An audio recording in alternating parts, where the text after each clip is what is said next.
Hi friends, இந்த வீடியோவில் நம்ம ஒரு முக்கியமான தகவல் பற்றி தாங்க பார்க்க போகிறோம். முடிஞ்ச அளவுக்கு நிறைய பேருக்கு ஷேர் பண்ணி விடுங்க.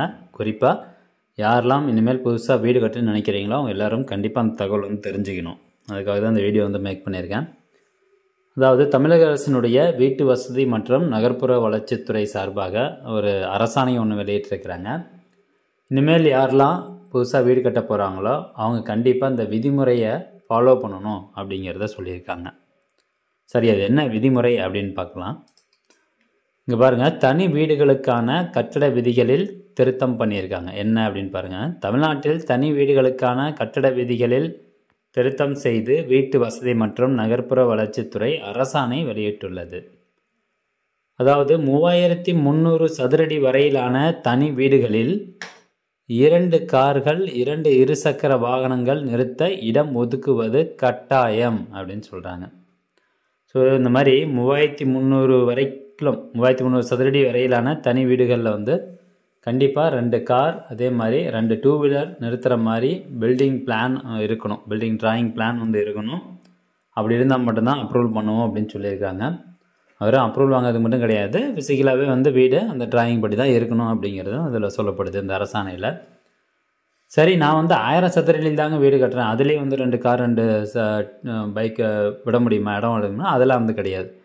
3300 சதுரடி வரையிலான தனி வீடுகள் தான் சொல்லியிருக்காங்க. இப்போ நம்ம மேக்ஸிமம் 1000 அல்லது ஒரு 1200 1300 சதுரடியில் வீடு கட்டுவோம். ஸோ அதுக்கெல்லாம் கட்டாயமாக கார் நிறுத்தத்துக்கு இடம் இருக்கணும் அப்படிங்கிறதுல எதுவும் கிடையாது. அடுத்ததாங்க பாருங்கள், 3300 சதுரடிக்கு மேற்பட்ட தனி வீடுகளில் 4 கார்கள் 4 இருசக்கர வாகனங்கள் நிறுத்துமிடம் அமைப்பது கட்டாயம். 3300 சதுரடிக்கு மேற்பட்ட தனி வீடுகளில் கண்டிப்பாக 4 கார் 4 பைக் நிறுத்துவதற்கான இடம் இருக்கணும் அப்படின்னு சொல்கிறாங்க. ஸோ இந்த விதிமுறைகள் கண்டிப்பாக ஃபாலோ பண்ணணும். அது மட்டும் இல்லாமல் அடுக்குமாடி குடியிருப்பில் இணையதள சேவை, தொலைத்தொடர்பு வசதி கட்டமைப்பு ஏற்படுத்துவது அவசியம்.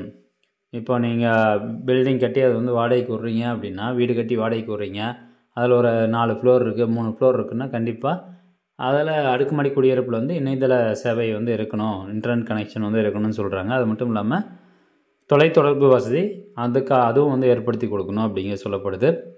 ஸோ இது 3300 சதுரடி வரையிலான தனி வீடுகளுக்கு கண்டிப்பாக 2 காரு 2 இருசக்கர வாகனம் நிறுத்தத்துக்கு இடம் ஒதுக்கணும்.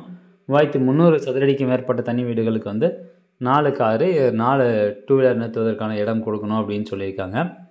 இதை பற்றி நான் அரசாணை வெளியிட்டிருக்கேன். அந்த அரசாணைக்கான பிடிஎஃப் காப்பி நம்ம கைக்கு கிடச்சோன்னே தெளிவாக அதில் என்ன சொல்ல வராங்க அப்படிங்கிறத பார்க்கலாம். ஏன்னா தனி வீடுகள் அப்படிங்கன்னு சொல்லும்போது, இப்போ நான் என்னோடய சொந்த பர்பஸ்க்காக நான் ஒரு 2 ஃப்ளோர் கூட கட்டுவேன். 3300 சதுரடியில் நான் 2 ஃப்ளோர் கட்டுவேன். அங்கே போய் நான் நான் வச்சுருக்கிறதே ஒரு கார் தான். ஸோ அங்கே போயிட்டு நான் 4 காரு அல்லது 2 கார் நிறுத்தத்துக்கு இடம் ஒதுக்கணுமா அப்படிங்கிறது இதில் ஒரு கேள்வியாக தான் இருக்குது. இது ஒரு ஃபஸ்ட்டு இன்ஃபர்மேஷனாக எடுத்துக்கோங்க. அதுக்கான அந்த அரசாணைக்கான பிடிஎஃப் காப்பி நம்ம கை கிடைச்சோன்னா கண்டிப்பாக ஒரு வீடியோ மேக் பண்ணி போடுறோம். அப்போ உங்களுக்கு ஒரு தெளிவான தகவல் கிடைக்கும். ஓகே ஃப்ரெண்ட்ஸ், மீண்டும் அடுத்த ஒரு நல்ல பதிவில் சந்திக்கலாம். நன்றி, வணக்கம்.